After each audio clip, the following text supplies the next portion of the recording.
It was a hot, clear day on the South Pacific, and the ocean had that slow, lazy feel that could rock you to sleep with its gently rolling swells.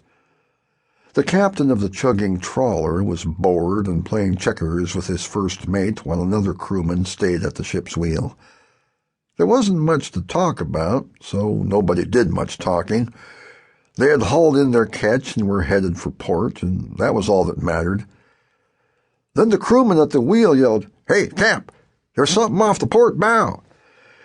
"I've seen it," the captain said dryly. "I've seen everything."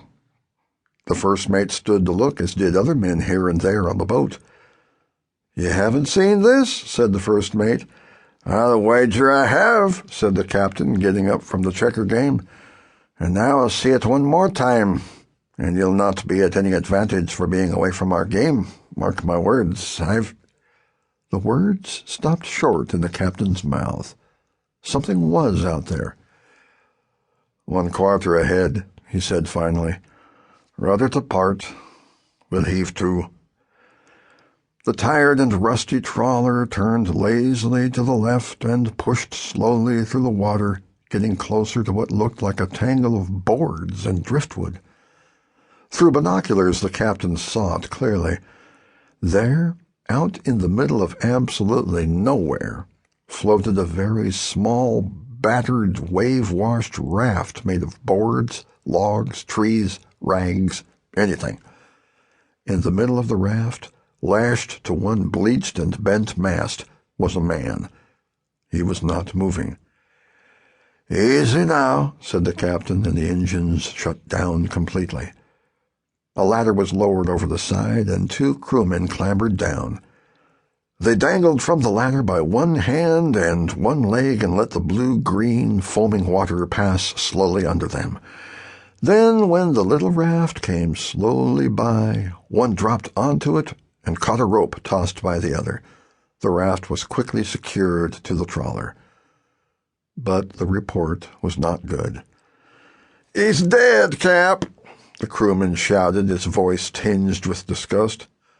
"We'll have a look at him," ordered the captain over the rail. They hauled the body on board. It was cold and stiff, and the clothing was ragged. "Looks like a native of one of the islands near here," said the first mate. Said the captain thoughtfully, examining a strange medallion around the man's neck. "And I know which one."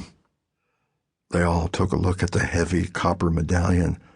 It bore a symbol of the zodiac. "Aquarius," said the captain. "There really is such a place?" a crewman asked. "Whether or not you want to believe it," the captain answered. The first mate suddenly bent to look at the man's feet. The expression on his face made all the others follow suit. "The hairs are singed," said one. "Yeah, Aquarius it is for sure," the first mate agreed. "Then a legend, a rumor, a tall tale has fallen right into our laps," the captain said. "And now I'll wager it wasn't the sea that killed him." "Then what did?" a crewman asked.